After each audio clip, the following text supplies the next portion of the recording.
According to PMBOK, there are three types of project management officers. These types are also referred to as the roles of PMO. Let's see what they are. First, we have the supportive PMO.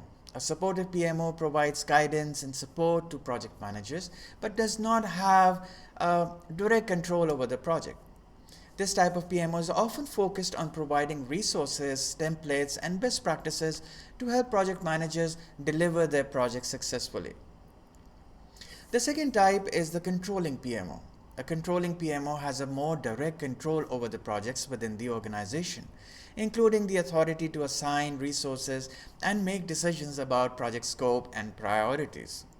This type of PMO is often responsible for managing the overall portfolio of projects within the organization. Lastly, we have the directive PMO. A directive PMO has the highest level of authority and control over projects within the organization.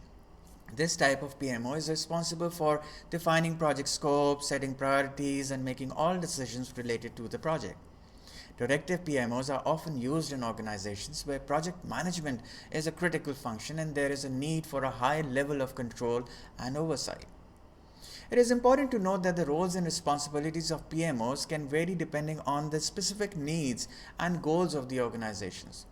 Some organizations may have multiple types of PMOs operating at different levels, while others may have a single PMO that fulfills all of the functions discussed earlier. A PMO may have the authority to act as an integral stakeholder and a key decision maker throughout the life of each project in order to keep it aligned with the business objectives. The PMO may make recommendations, lead knowledge transfer, terminate projects, and take other actions as required. A primary function of a PMO is to support project managers in a variety of ways, which may include managing shared resources across all projects administered by the PMO, identifying and developing project management methodologies, best practices and standards, coaching, mentoring, training, and oversight.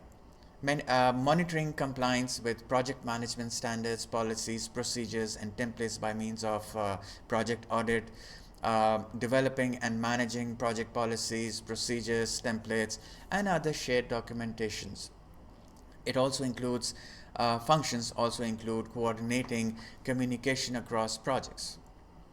So if your organization has a PMO, can you identify the type or role of that PMO with your organization or to the project that you are a part of?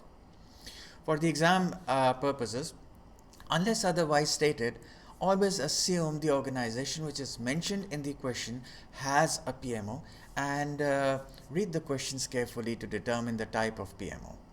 See you in the next lecture.